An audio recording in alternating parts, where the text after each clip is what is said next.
Bienvenue dans ce nouvel épisode d'Expat Leader. Aujourd'hui, épisode particulier. Quelqu'un que je suis moi personnellement depuis 2013. Nul autre que Michael Ferrari, auteur de la chaîne Esprit Riche, auteur du bouquin Par ici la sortie. Et on se retrouve à Riga dans un cadre particulier, de signature. On va parler état d'esprit de l'investisseur, valeurs fondamentales. On va parler de diversification, de multiples pays d'investissement. Espagne, Portugal, Lettonie. Tout simplement, on va parler de qu'est-ce qui l'a conduit de la liberté financière à la souveraineté patrimoniale. Naturellement, tu as toute ta place sur cette chaîne et j'ai hâte de voir ce que l'avenir nous réserve. Merci beaucoup pour ta présence aussi aujourd'hui, Michael.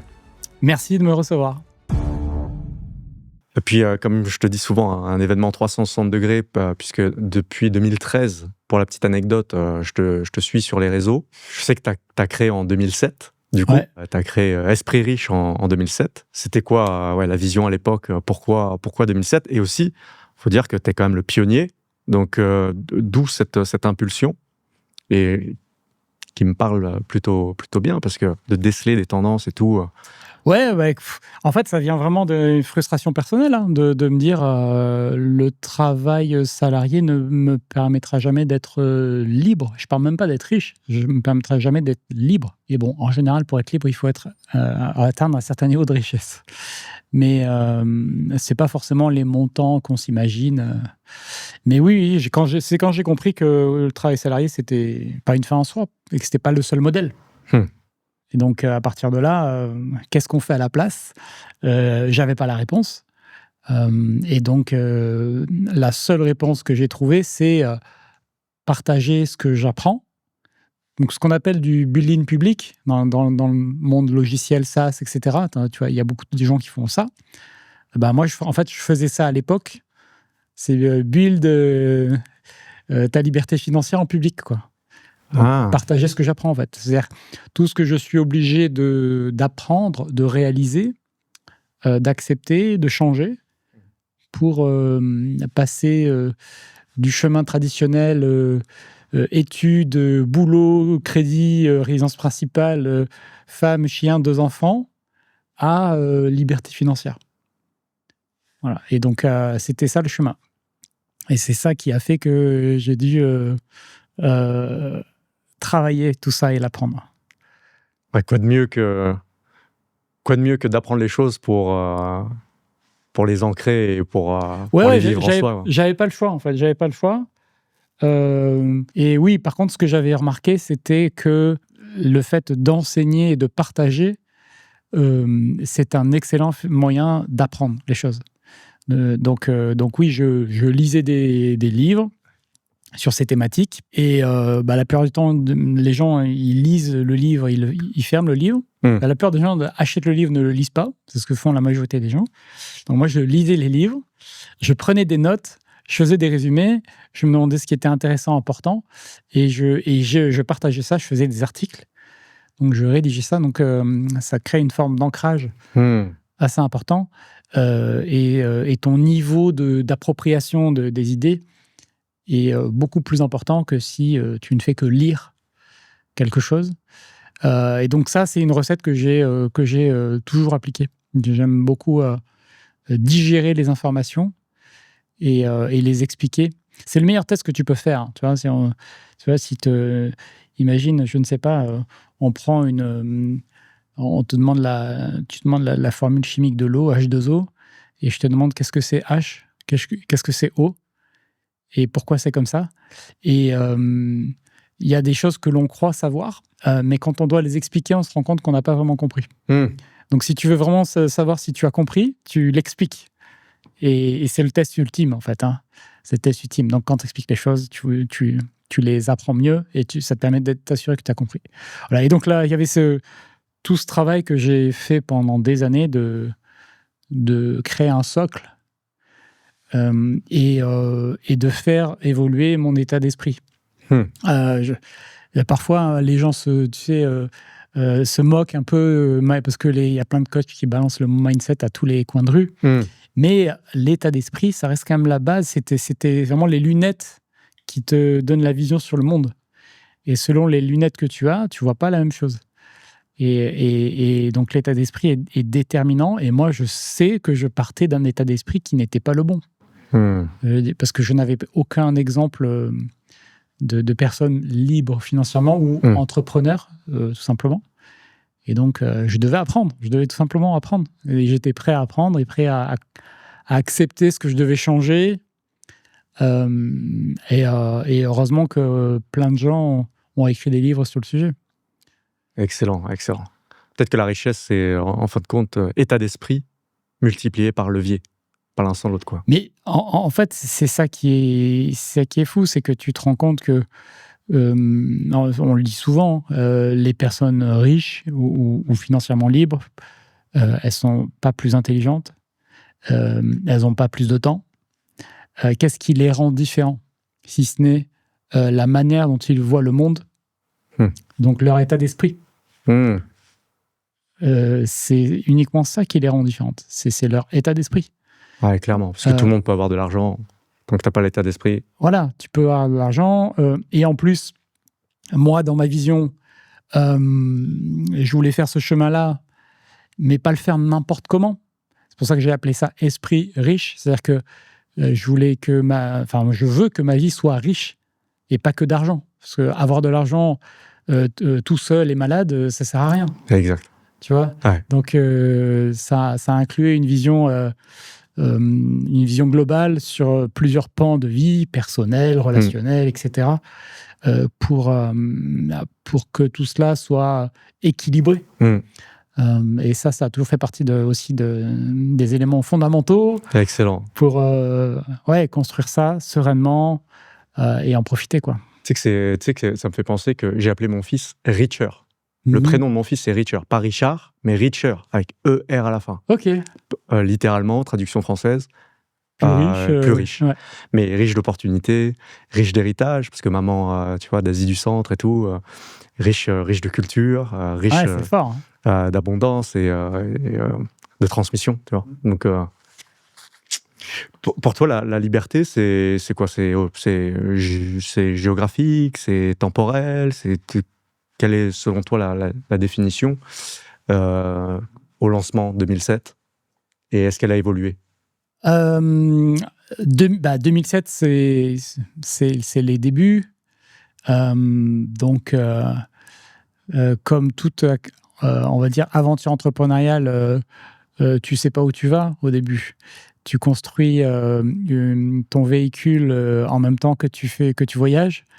Donc, au début, la vision de la liberté que j'ai, c'est simplement d'arriver à m'extraire du salariat. Moi, c'est ça la vision que j'ai au départ.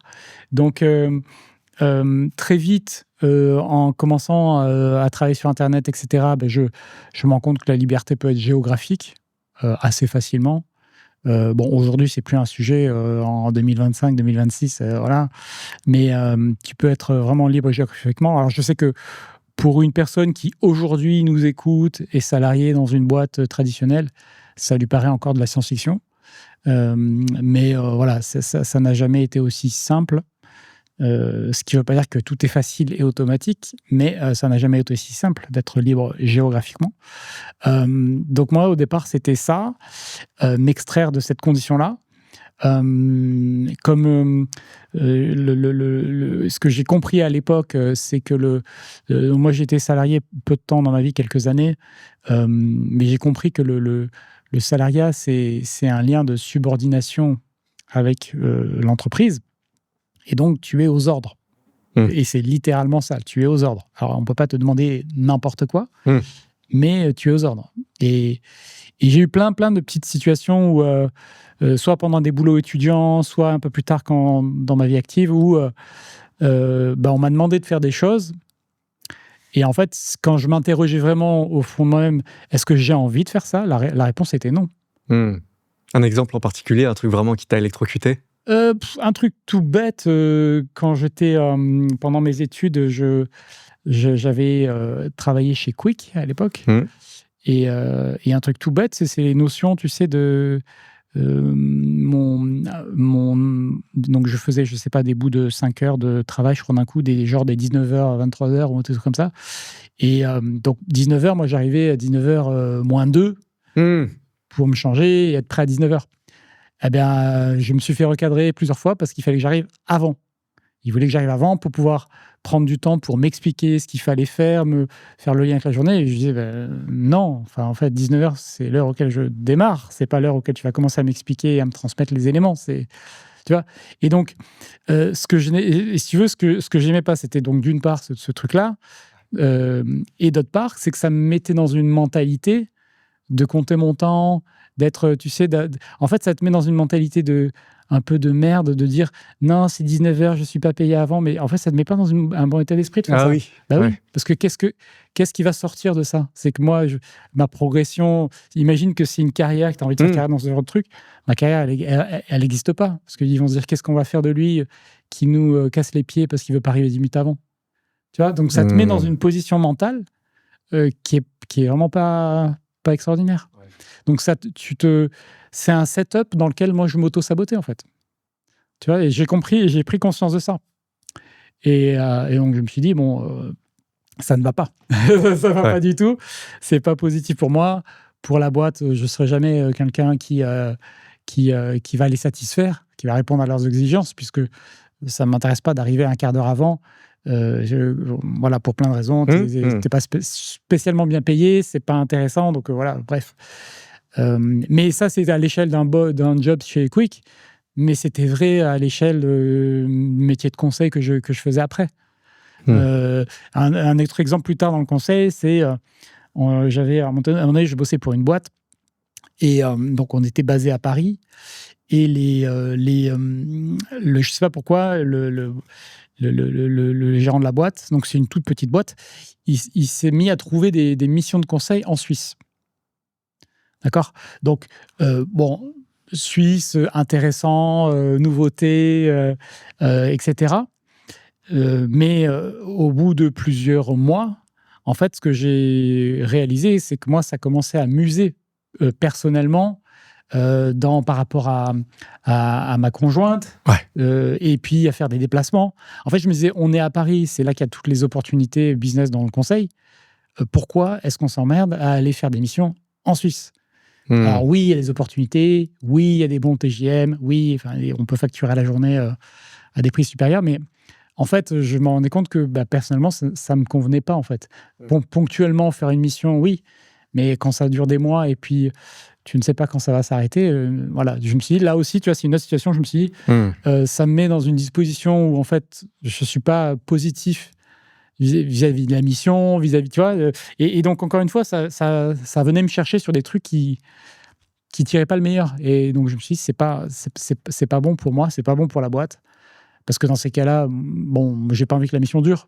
Ouais, je comprends. Tu vois. Donc voilà. Donc, c'était une des leçons, c'est comment est-ce qu'on fait pour se mettre dans des dispositions, des situations où le meilleur que l'on a à offrir puisse s'exprimer. Ah, ouais. Et tu vois, parce que je pense qu'il y a beaucoup de personnes qui sont le fruit de leurs circonstances et qui, du coup, n'expriment pas ce qu'ils ont de mieux en eux.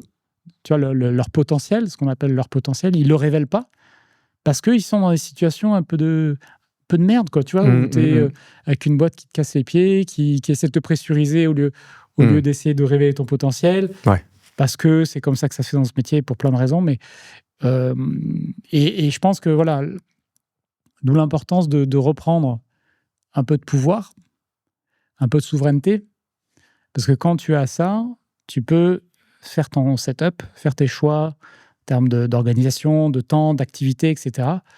Et exprimer ce que tu as de mieux, de manière durable, de manière saine. Voilà. Donc, ça fait partie des clés. Consulting, tu faisais quoi en consulting ?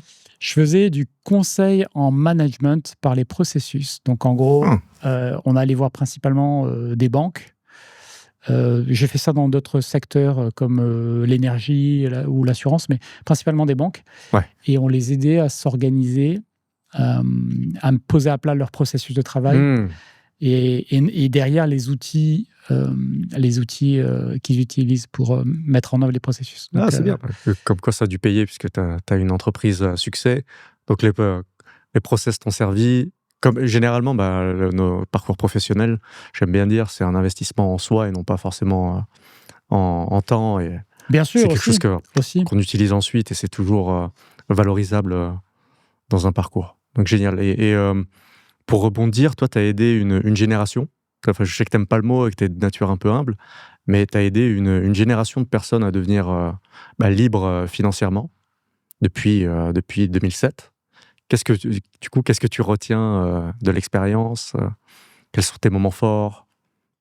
Ce que je retiens, c'est que je pense que c'était une idée qui était nouvelle, et c'était une idée, donc l'idée de la liberté financière, on va dire, qui était nouvelle et dont l'heure était arrivée. Moi, j'étais le bon messager au bon moment pour ce genre d'idée. Parce que des gens qui étaient libres financièrement avant, ça existait. Mais personne n'en parlait, c'était des gens discrets, tu n'entendais pas, tu savais pas qu'un mec il avait monté son petit patrimoine immobilier, tu vois, tu n'entendais jamais parler. Tu avais peut-être un jour un reportage sur, à l'époque, Capital ou je sais pas quoi à la télé qui en parlait, comme le Gilles Grimm à un moment donné qui était passé sur M6, je crois, ou un truc comme ça, mais tu as une émission, quoi. Ouais, exact. Là, c'était l'idée devenait populaire, les outils rendaient ça possible pour un plus grand nombre. Et ouais, ce que je retiens, c'est qu'effectivement,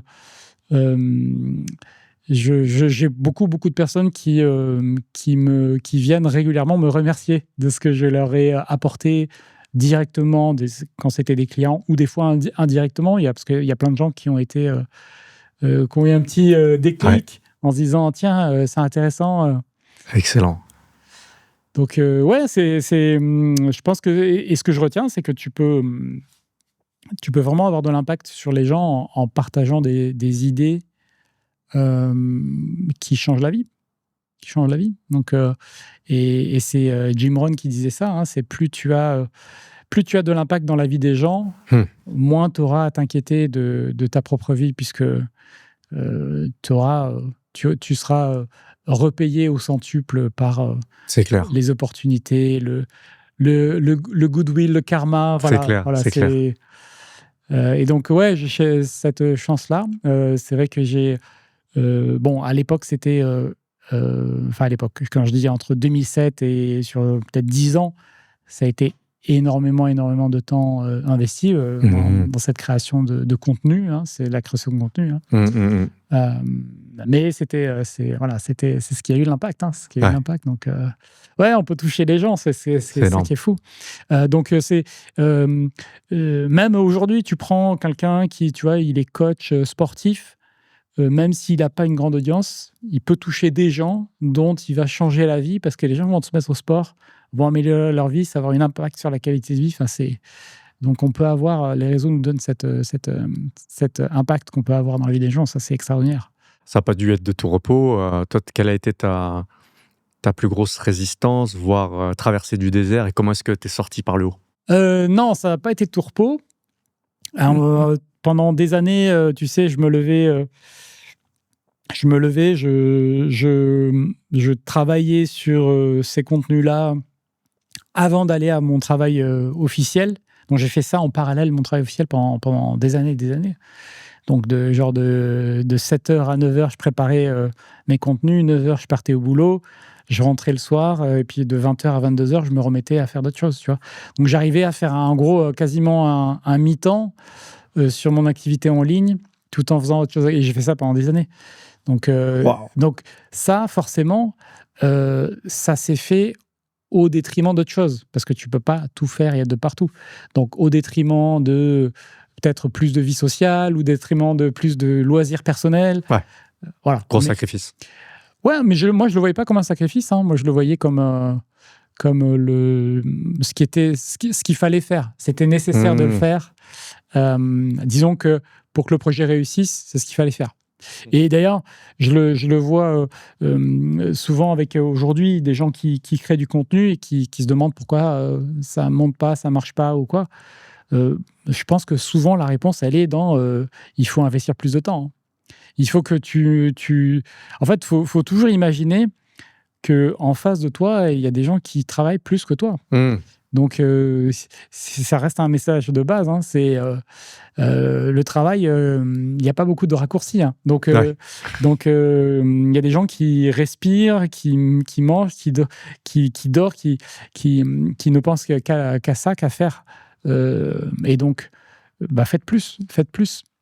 Mais d'où l'importance de choisir quelque chose qui t'intéresse pour que ça s'insère naturellement et que ce soit pas vu comme justement une contrainte et un sacrifice, Mmh. mais comme quelque chose que tu construis, Un investissement. un investissement, une aventure, et qui te mènera forcément quelque part. Voilà, donc ça a été, oui, c'est une partie qu'il ne faut pas négliger, c'est pas arrivé par hasard. Mmh. De toute façon, tous les gens que vous voyez qui sont connus, etc., ils sont pas là par hasard. Ils sont pas là par hasard. Même si des fois, quand certains s'expriment, on se dit mais il y a un QI à 2 chiffres ou ils ont pas l'air très... ils sont pas là par hasard. L'histoire de la réussite du jour au lendemain, mais qui a pris 10 ans à faire. Ouais, c'est ça. Faut jamais sous-estimer, faut jamais prendre un petit air supérieur ou condescendant vis-à-vis des gens qui ont réussi, qui sont là, s'ils sont pas là par hasard. Tu t'étais donné une date limite, tu te dis, bon, ok, allez, je me lance. Quel horizon de temps tu voyais le fait d'avoir les résultats? Non. Alors moi, j'ai jamais trop eu une approche pilotée par des délais courts, etc. J'ai jamais fait comme ça. J'ai toujours voulu construire dans la durée. Et donc, ça prend le temps que ça prend. Parce que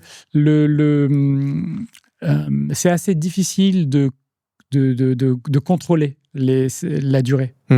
Carrément. Ce que je peux contrôler, c'est l'effort que je fais, la régularité de ce que je produis. Ça, je peux le contrôler. Donc ça, c'est pilotable. Mais dire je veux atteindre X résultats dans 2 ans, c'est pas contrôlable. Et de mon expérience, alors je sais que certains l'utilisent pour développer une vision, en se disant si je définis ça, même si j'arrive à la moitié, je serai content. Mais moi, je ne fonctionne pas comme ça m'amuse pas. Si je définis ça et que j'y suis pas, je vais être déçu. Et je vais me dire qu'en fait, j'étais dans une sorte de désillusion. Plus que j'ai pas trouvé les moyens de l'atteindre. Donc, j'aime pas trop fonctionner comme ça. Je préfère piloter ce que je fais au quotidien, garder du plaisir dans mon activité, dans ce que je fais, plutôt que de définir un truc grandiose et de partir en mode machine de guerre. Ouais. Et je pense que ça peut fonctionner à court terme, mais je pense que c'est d'ailleurs davantage même de sacrifice. Donc voilà, pas forcément très durable dans le temps. Puis avec une approche créative comme la tienne, où tu as pris le créneau avant tout le monde, c'est sûr qu'il faut embrasser une sorte d'imprévu, et d'approche où on avance à vue, quoi. Oui, c'est ça. On construit en faisant. Et puis, très...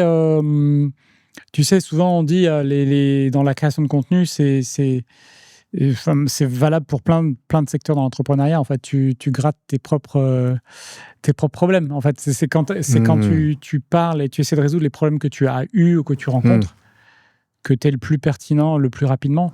Et donc moi, c'est ce que j'ai fait à plein de reprises. En fait, c'est de parler, de traiter, de travailler sur des sujets, des problèmes que j'avais. Excellent. En commençant par de la gestion du temps, après du dev perso, après de l'immobilier, après bourse, après aujourd'hui plus de l'immobilier à l'international. Donc, tu vois, en ayant cette approche-là, ça me permet aussi de rester curieux, ouais. Tu vois, dans ce que je fais, pas tomber dans une routine. Tu vois, je pense à certains conférenciers un petit peu de l'ancienne école aux États-Unis qui, pendant 40 ans, ont donné la même conférence. Tu vois, ouais, c'est vrai. ouais, il y en a plein, c'est leur fond de commerce, c'est leur fonctionnement, tu vois. C'est vrai, c'est vrai. Moi, je me verrais pas faire ça. Ouais, donc cette cohérence, au fur et à mesure que tu te développes, que tu avances, bah, tu touches à des sujets différents. Et c'est pour ça que peut-être que le message Esprit riche a collé depuis plus de 15 ans maintenant. Et que t'expliques ça comment, en fait, que c'est duré autant de temps et que ça continue, et hormis le fait d'être congruent et puis de toucher à des sujets qui te passionnent réellement. Je pense que c'est notamment parce que dès le départ, moi, j'ai construit ça dans une vision long terme. C'est-à-dire, long terme, ça veut dire quoi? Ça veut dire quelque chose que je me vois faire dans la durée. Ouais.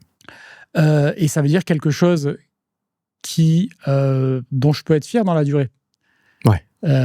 Tu vois, donc je ne suis pas, je vais pas faire je ne vais jamais aller sur quelque chose parce que je pense qu'il y a un coup à faire, parce qu'il y a une opportunité, il y a un truc à vendre ou ce genre de truc.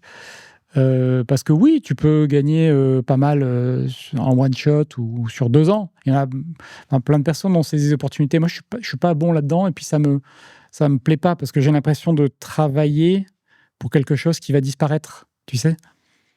Tu veux quelque chose de Je veux quelque chose qui dure. immuable. Moi, je pense à actif. Je construis des actifs. Esprit riche ou voilà ma marque ou etc. C'est un actif. Donc c'est pas pour faire un truc qui dure 1 an ou 2 ans, quoi. Donc c'est d'être dans cette vision long terme. Je sais que par exemple, tu vois, j'ai parfois des gens qui aiment me voir en me disant à Aix-en-Provence, c'est quelqu'un comme ça qui me dit j'étais venu à ton séminaire en 2017, j'avais suivi ta formation. Donc tu vois, c'est quelqu'un qui il y a 7-8 ans, 8 ans, 9 ans. Excellent. Et j'ai des fois des gens qui reviennent 10 ans après. Des gens qui ont écouté ce que je faisais pendant 10 ans. Magnifique. Certains n'ont jamais rien acheté et qui, au bout de 10 ans, ils achètent un truc. Tiens, là, c'est le bon moment pour eux. Ouais. Et le fait d'évoluer, moi aussi, c'est-à-dire de parler de... Ouais. J'évolue aussi avec mon audience, avec les gens qui me suivent. Et donc, ça permet de rester...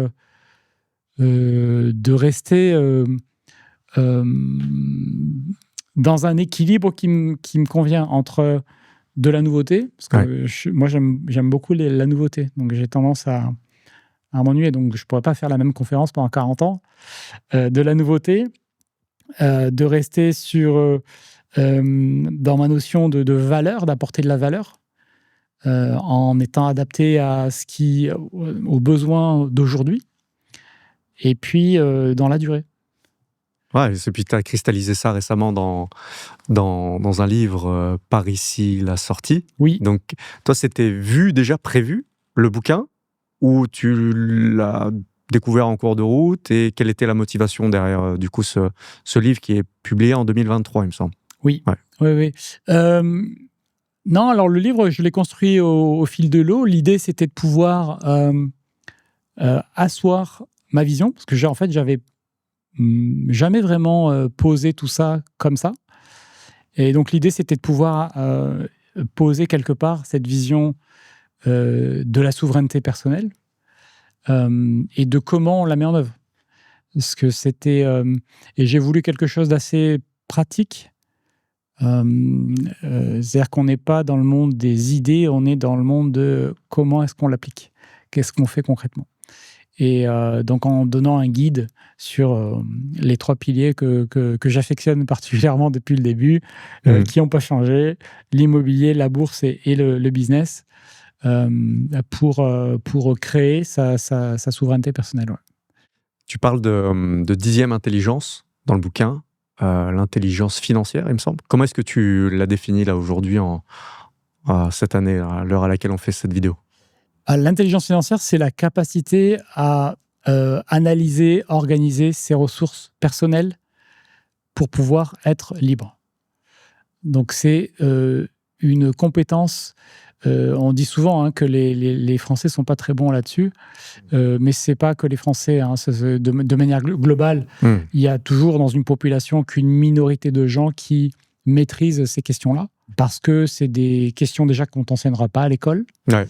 C'est pas, tu vois. Alors j'ai beaucoup de respect pour les gens qui enseignent, mais c'est pas un prof fonctionnaire qui va t'enseigner comment tu peux être libre financièrement, tu vois. C'est pas sa spécialité. Il sait pas faire. Et donc, faut pas attendre de lui ça. Faut pas attendre d'un État qui t'enseigne comment te libérer de l'État. Comment te libérer. Parce que tu sais, il y a cette notion, moi, c'est des notions que j'ai trouvées très choquantes quand j'ai découvert ça, mais même le système, pour parler de la France, quand tu nais, tu es donc citoyen du pays, on attend de toi que tu contribues. En fait, tu es vraiment un pion, tu es un hamster dans une roue, on compte que tu vas produire une certaine richesse pour le pays. Donc, on compte sur toi pour payer les retraités. Exact. Hein, d'où le problème massif des systèmes de retraite, mais c'est autre chose. Donc, tu veux, il y a un certain nombre d'attentes. Donc, on ne va pas t'expliquer comment te libérer de ces attentes. C'est aussi simple que ça. On ne va pas t'expliquer comment vivent les riches qui vivent de leur patrimoine. Parce que tout est basé, tout le système est basé sur les revenus du travail. Exact. Et donc, il y a deux mondes qui cohabitent, qui ne se parlent pas. Aujourd'hui, quelqu'un qui commence à avoir un peu de patrimoine, il peut emprunter par rapport à son patrimoine, il va payer 1% d'intérêt et il va vivre de cette dette qui va faire rouler. Enfin, c'est comme ça que vivent aujourd'hui la majorité des riches. Ils n'ont pas des revenus. Mais ça, on ne te l'expliquera jamais. Ouais. Pas à l'école. C'est clair. Voilà, parce qu'à l'école, on forme la masse. Alors, c'est pas. Je dis péjoratif, pas, non, mais. Non, puis je dis pas que c'est un complot ou je sais pas quoi, hein, tu vois, je ne vais pas verser dans ça, mais c'est juste qu'on forme la masse des gens. Il faut bien qu'une société avec des éléments prévisibles. C'est clair. Mais donc voilà, donc tout ça, on ne l'enseigne pas. Et il faut l'apprendre. C'est clair. En tout cas, si tu veux être souverain. Ouais, c'est sûr. Et pour justement se libérer de ces attentes, toi, tu as 3 différents piliers. Immobilier, dont tu parlais tout à l'heure, immobilier, entrepreneuriat, bourse notamment. Selon toi, c'est quoi celui qui t'a servi le plus ? C'est l'immobilier, hein, clairement. L'immobilier, c'est meilleure décision de toute ma vie, d'investir dans l'immobilier. Ça reste quelque chose de solide, sur lequel tu peux compter. Sur lequel tu peux faire du levier en France à un niveau exceptionnel. Donc, l'immobilier, c'est pour moi le meilleur pilier. Hein. Ça permet de créer une vie sur mesure et de te libérer. Ça te permet de créer déjà dans un premier temps du patrimoine. C'est-à-dire que même aujourd'hui, quelqu'un qui est salarié, qui est heureux d'être salarié, à qui ça convient, devrait avoir une stratégie immobilière et développer un patrimoine immobilier pour développer du patrimoine, pour sécuriser sa retraite. Alors déjà, rien que pour ça. Tu vois, je ne parle même pas d'avoir des revenus complémentaires, de se libérer de son job. Et c'est même pas ça. Déjà, juste en premier niveau, tout le monde devrait avoir... Moi, je dis tout le monde devrait arriver à la retraite avec 1 ou 2 ou 3 appartements payés, tu vois. Rien d'extraordinaire. Et puis, je ne parle pas d'appartements à 1 million d'euros pièce. Tu peux juste acheter quelques appartes à 150, 200 000 euros en fonction de tes revenus et tu en achètes 1, puis 2, puis 3. Enfin, tout le monde devrait faire ça. Ça, c'est la base de la base, quoi. Placement, patrimoine productif, source de revenus. Ouais, tu cherches un bien autofinancé, facile à gérer, simple, et tu fais ça en place. Tu mets ça en place à côté de ton boulot, hein. Et tu vas vite te rendre compte que ce deuxième boulot-là va plus t'enrichir sur le long terme que ton boulot principal. Ouais. Parce que c'est l'investissement qui permet de s'enrichir. C'est pas le travail. Pas le travail salarié. À moins d'avoir des participations dans une boîte, etc. Mais là, ce sont des cas un peu particuliers. Mais pour la plupart des gens, c'est vrai que l'immobilier, c'est un socle. C'est un socle essentiel. C'est comme ça que je me suis construit aussi en partie. Ben oui, donc, oui. Je confirme. Ouais, l'immobilier, la base. Et puis après, c'est le fait d'entreprendre. Ça, c'est la deuxième étape. La partie bourse, elle est là sur le long terme. Ouais. Et pour du long terme. Le problème de la bourse, il y en a 2. Hein. Le problème, c'est que il faut avoir des montants importants pour que ce soit significatif dans un patrimoine. C'est-à-dire, si tu veux vivre de tes placements boursiers, Je parle pas de faire du trading et donc de faire des gains en plus-value, mais si tu veux vivre simplement des revenus qui proviennent de marchés financiers, il faut avoir des capitaux significatifs qui soient placés. Donc ça commence à parler à partir de 500 000 euros ou voire 1 million d'euros. Ouais. 1 million d'euros, une personne seule peut arriver à vivre des revenus de son patrimoine boursier. Ça commence à être des zones, voilà. Mais donc, c'est vraiment pas donné à tout le monde. Il faut arriver à accumuler 1 million d'euros. Ouais. Et donc, pour arriver à accumuler ces millions d'euros, tu vas te reposer sur les 2 autres piliers, l'immobilier et l'entrepreneuriat. Voilà. Qui sont les 2 autres moyens. Et donc, la bourse, voilà, c'est pour ça que je le vois plutôt en long terme. Il y a un côté aussi plus volatile qui peut être difficile à vivre quand c'est l'ensemble de ton patrimoine et que tu vis de ça. Donc, d'où l'idée d'avoir plusieurs piliers sur lesquels te reposer. Et sur concentration aussi liée au lieu éventuellement. Et j'aime bien dire, mieux vaut investir 40K en soi que dans le CAC 40, parce que les retours seront toujours meilleurs. Et investir en soi, ça passe peut-être par créer une société, etc. quoi. Bien sûr. Oui. De toute façon, en soi, on investit soit du temps, soit de l'argent. Donc l'argent permet de prendre des raccourcis, accès à des informations, à des coachs, voilà. Mais si tu n'as pas l'argent, il faut investir du temps, travailler sur toi. Ça, c'est bien sûr, ça c'est ce qui paiera toujours le centuple. C'est ce qu'on ne pourra jamais t'enlever. C'est ce qui te permet d'atteindre et d'accumuler des résultats. Donc l'investissement en soi, c'est la voie royale. Par ici la sortie, version 2025, cette année-là, tu rajouterais quoi ou tu supprimerais quoi dans le bouquin ? Rien, parce que ce sont les fondamentaux. Ok. C'est par là qu'il faut commencer. Il a vraiment été fait pour quelqu'un qui débute. Donc pour quelqu'un qui débute, les fondamentaux ne changent pas. C'est l'avantage des fondamentaux, c'est que c'était ce qui marchait. Tu sais, souvent les gens ils me demandent mais est-ce que ça marche encore aujourd'hui ? Je leur dis, en fait, moi, tout ce que je fais, je ne surfe pas sur les modes. Ouais.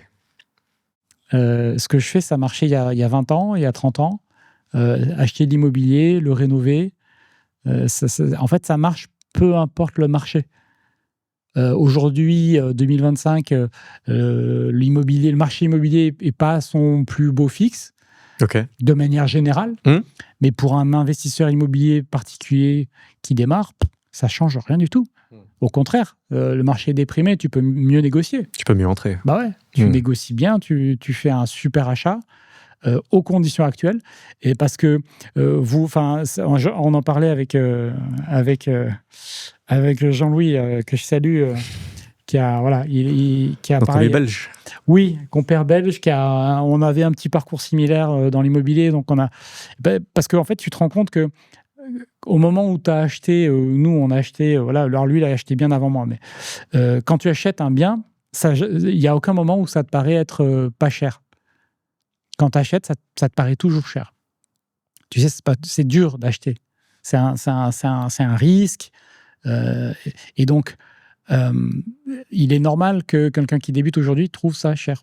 Alors après, il y a plein de gens, ils te sortent des stats, des chiffres, l'historique. Ouais. Oui, c'est bien, mais... dans les faits, dans la réalité... Qu'est-ce que tu fais ? Quoi ? On te dit l'immobilier, il est là, ok, d'accord, qu'est-ce que tu fais ? Rien. Fais rien. Comme ça, rien ne change. Mais au contraire, si tu agis, que tu trouves une anomalie de marché, que tu la crées, que tu fais le travail, que tu vas progresser personnellement,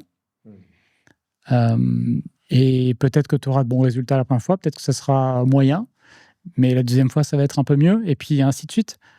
Et tu crées une trajectoire qui n'existait pas. Tu crées la trajectoire en partie avec en créant une anomalie de marché, c'est intéressant. Ça, puis en apprenant, comment ça marche concrètement dans les détails. Et puis, donc voilà, c'est pour ça, ça te sort de la théorie et tu passes sur le terrain. Tu passes dans le concret.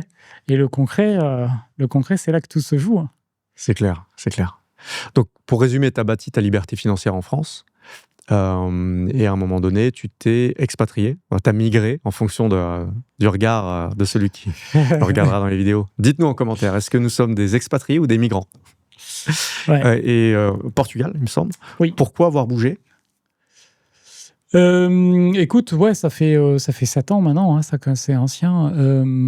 2018, 2019. Tout début 2019, je crois, janvier. Donc ouais, ça fait quasi 7 ans. En fait, je suis parti pour tout un tas de raisons. Il y avait bien sûr la fiscalité, hein, on va pas commençons par ce que les gens veulent entendre. On paye trop d'impôts en France, etc. Hein, aux surprises incroyables. Voilà, donc ça, c'était un des facteurs. Parce que, bien sûr, qui dit souveraineté personnelle, dit développement de ton patrimoine. Et ta capacité à développer du patrimoine quand tu en donnes 60-70%, elle est quand même un petit peu limitée. Voilà. Donc ça faisait partie des critères, évidemment. Après, il y avait globalement le fait de vouloir déjà vivre une expérience ailleurs. Ouais.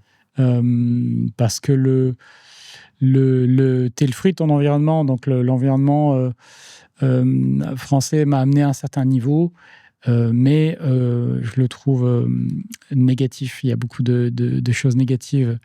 Les gens sont en négatif et déprimés globalement, tu vois. Ouais, c'est clair.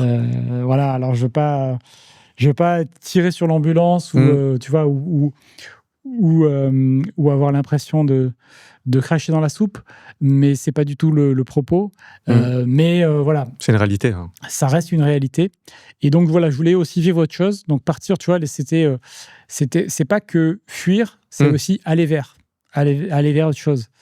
Il y avait une question aussi d'anonymat, parce que c'est un point qui comptait pas mal pour moi, parce que alors je suis pas non mais quand on te reconnaît, je suis pas une superstar, non, mais dans le secteur immobilier, tous les gens qui sont intéressés à l'immobilier, il y a de bonnes chances qu'ils soient tombés sur tu te fais arrêter dans la rue et tout, bien sûr. Et en fait, au moment où je suis parti, ça m'arrivait super régulièrement. C'est-à-dire que alors aujourd'hui, c'est peut-être différent, mais ça m'arrivait super régulièrement. C'est-à-dire, j'ai eu plein de cas où, alors toujours super cool, mais ça me gênait vraiment, tu vois, de me dire en fait, potentiellement, il y a des gens qui te connaissent dans la rue, quoi. Tu vois, c'est quoi le truc le plus gênant que tu as eu Non, ça n'a jamais été très gênant, mais il y a eu plein de fois où une fois, je mangeais dans une pizzeria à Paris, une petite pizzeria, tu sais, avec 10 tables. Et je reçois des messages après d'un gars qui me disait « J'étais dans la pizzeria, c'était toi qui étais là. » Tu vois, des gens qui ne viennent pas me voir forcément. Tu vois, ils ne veulent pas déranger. Tu vois, c'est vraiment par respect. Mais du coup, ça paraît bizarre. Parce que du coup, observateur, quoi. Ça fait un peu stalker, tu vois. Ouais. Ou alors, une fois, j'étais en train de faire du sport dehors avec mon beau-frère. On était dehors. C'était où? C'était en Vendée, dans un bled en Vendée. Et je reçois un message d'un gars qui me dit « Je t'ai vu dans telle ville, à tel endroit. » Tu vois, je me dis « Mais c'est dingue. Hein. » Là, récemment, on baladait en touriste. Je suis allé au Mont-Saint-Michel, tu vois, et on s'arrête. Il y avait un gros bar PMU, donc on avait soif, on s'arrête là. Et là, pareil, il y a un gars qui vient me voir en disant « Mickaël, machin. » Énorme. Bon, mais c'est ça, tu vois, c'est sympa. C'est bienveillant à chaque fois. Ouais, mais quand je viens me balader en France et que ça arrive, j'apprécie. Voilà. Mais quand je suis dans le quotidien et que ça m'est arrivé une fois, j'étais dans un zoo, dans le centre de la France, il y a un zoo, je ne sais plus comment ça s'appelle, la vallée des singes, voilà, un zoo où il y a plein de singes. Pareil, tu vois, il y a des gens qui m'envoient des messages en me disant « T'étais à la vallée des singes. » Voilà.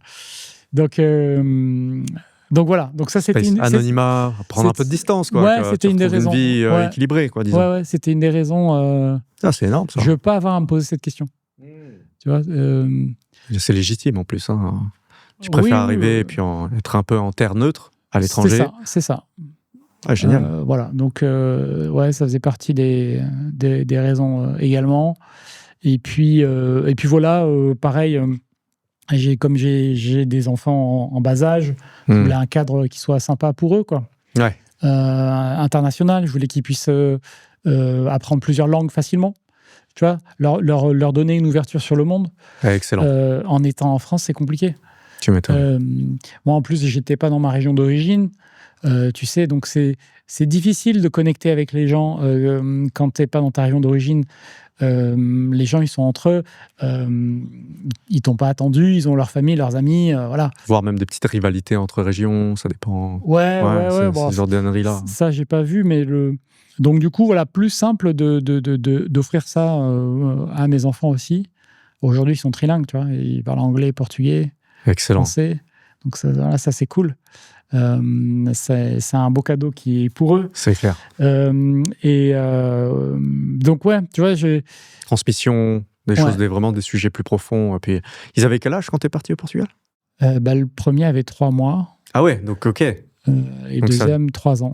3 mois, 3 ans. Ça a dû vraiment jouer dans la prise de décision, quoi. Ouais, clairement. Ils ont grandi hors de France, quoi, du coup, pour l'instant. Hein. Donc, tu vois, il y avait l'étincelle, c'était plutôt des trucs négatifs qui m'embêtaient en France. Mais le déclencheur pour moi, ce qui a fait que j'ai mis en œuvre, c'est vraiment d'aller vers quelque chose et de vouloir quelque chose de positif. Ouais. Parce que je pense que voilà, faut pas partir en voulant claquer la porte, par exemple, tu vois. C'est jamais très sain.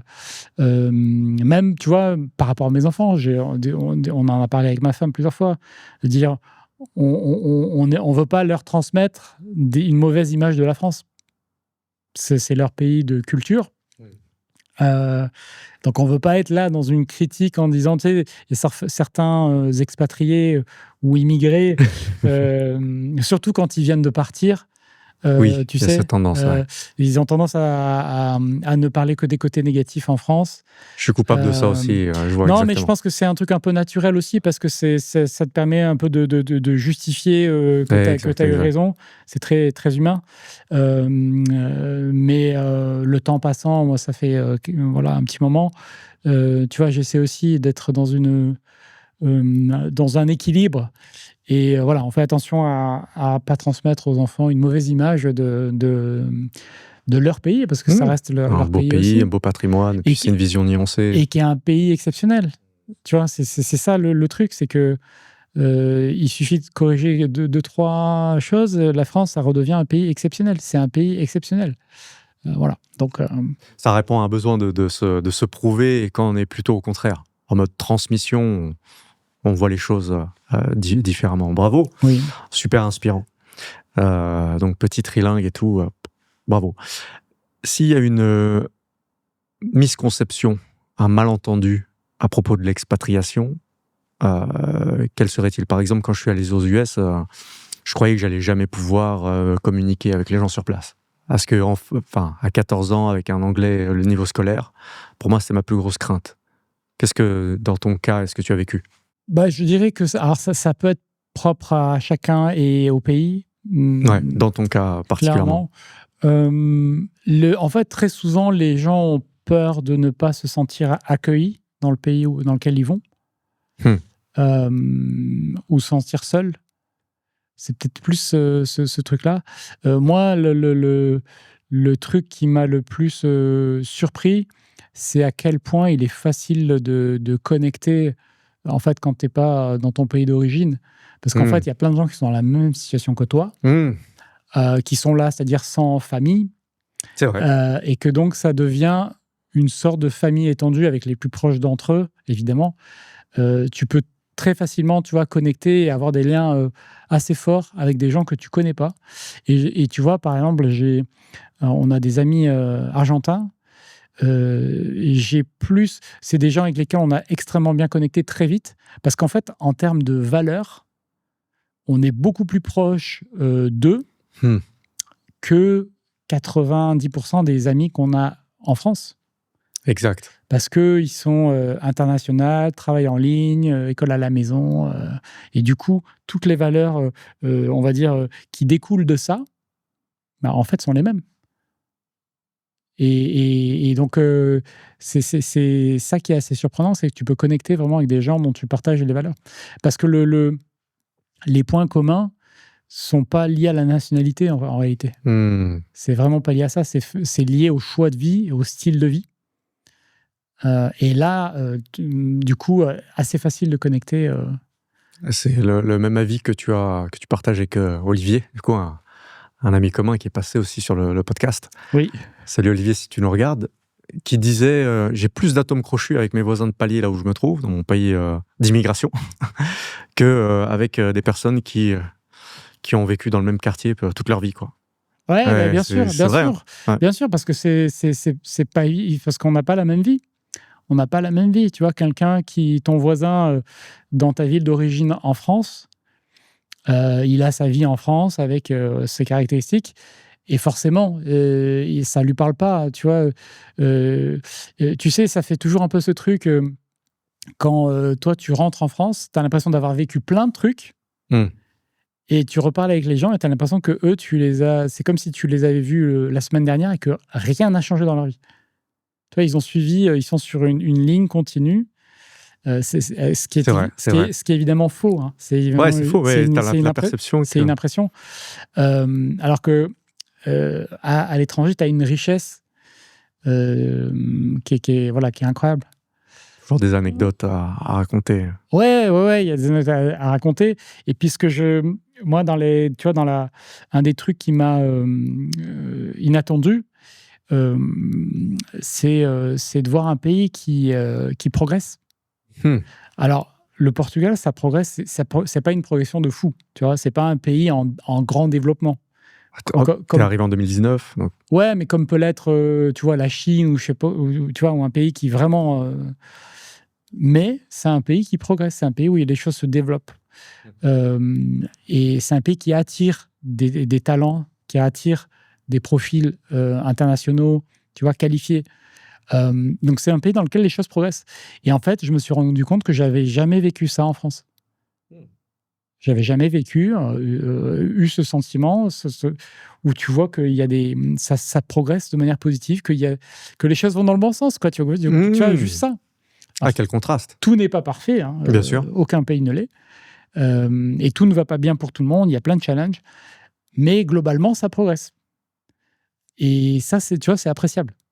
Tu m'étonnes. Ça, c'est appréciable. C'est un sentiment que je pense les gens qui sont en France et toujours en France, et dans beaucoup de grands pays occidentaux, globalement, hein, il n'y a pas que la France. Hein, ouais, bien sûr.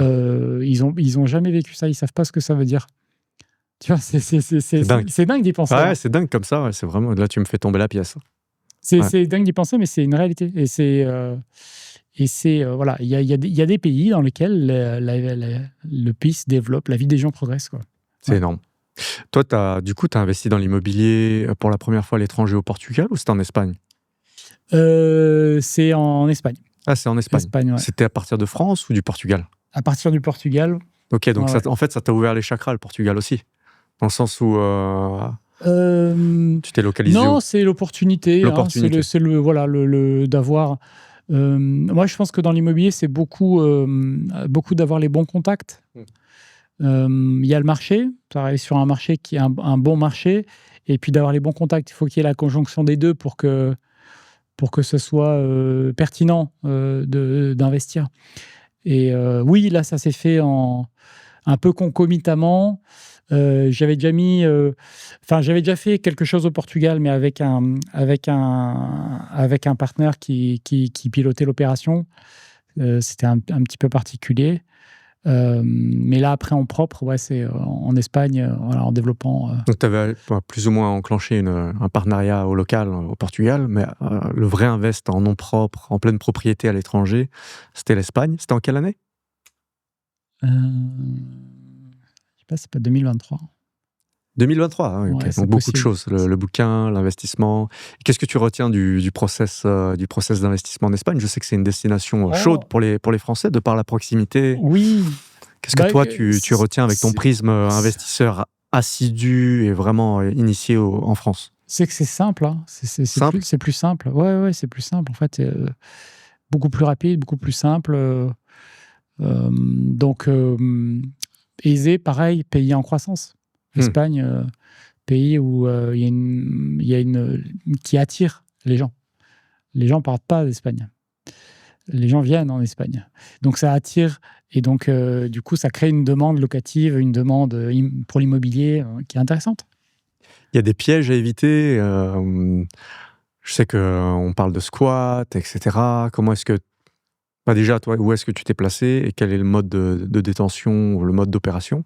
Et puis ensuite, des pièges, des trucs vraiment à éviter. Non, il y a pas de piège particulier. Effectivement, c'est un pays dans lequel il y a eu pas mal de biens squattés. Parce qu'à un moment donné, il y a eu une surconstruction, mais c'était en 2008. Et du coup, comme le marché est très porteur, les banques qui détiennent ces biens-là les revendent, donc les biens sont désquattés et donc tout ça est en train de rentrer dans l'ordre à une vitesse grand V, quoi. Et donc après nous, l'acquisition s'est faite par un réseau particulier, donc c'est l'opportunité, les contacts Les contacts, qui toujours. font que voilà. Et comme toujours, je pense que de manière plus générale, pour une personne qui veut investir, alors ça marche à l'étranger, ça marche dans une zone qu'on connaît pas en fait, parce que c'est un peu le même risque. C'est de ne pas acheter au bon prix, c'est de ne pas connaître les prix locaux. De ne pas se renseigner. Donc c'est ça principalement auquel il faut faire attention, je pense. Et donc globalement, très bien passé. C'est loué en location nue, long terme, tu vois, tranquille. Voilà, simple. Quand j'avais regardé dans la ville dans laquelle le bien se situe, il y avait... Alors c'est une ville je crois qu'il y a 15 ou 20 000 habitants. Il y avait 5 annonces à la location. Il y a rien à louer. Donc, tu as reproduit un peu le modèle français, tu l'as appliqué avec Ouais. un intermédiaire de confiance en Espagne. Ouais, c'est ça. D'accord, ok. Avec lui. Et voilà, achat bien négocié, upgrade sur le bien, un peu de rénovation très légère. Le coût des travaux en Espagne, il est vraiment très raisonnable. D'accord. Ça n'a rien à voir avec la France et le Portugal. Ouais. De toute façon, globalement, c'est vrai que les deux pays, mis côte à côte, Portugal, Espagne, il y a des grandes disparités de prix. Voilà, donc tu prends, tu sais, maison au bord de la mer, une petite maison proche de la mer. Au Portugal, ça va être 500 000 €. Ouais. Tu prends la même chose en Espagne, ça va être 200 000 €, quoi. 250 000 €. Enfin, tu peux avoir du moitié prix. Il y a des grandes différences de prix. Peut-être lié au Golden Visa, notamment Non, c'est que le Portugal attire beaucoup plus d'étrangers. Beaucoup plus étrangers. Destination numéro 1 pour les Américains quand ils veulent s'installer en Europe, aujourd'hui. Ok. Non, ça a très bonne réputation.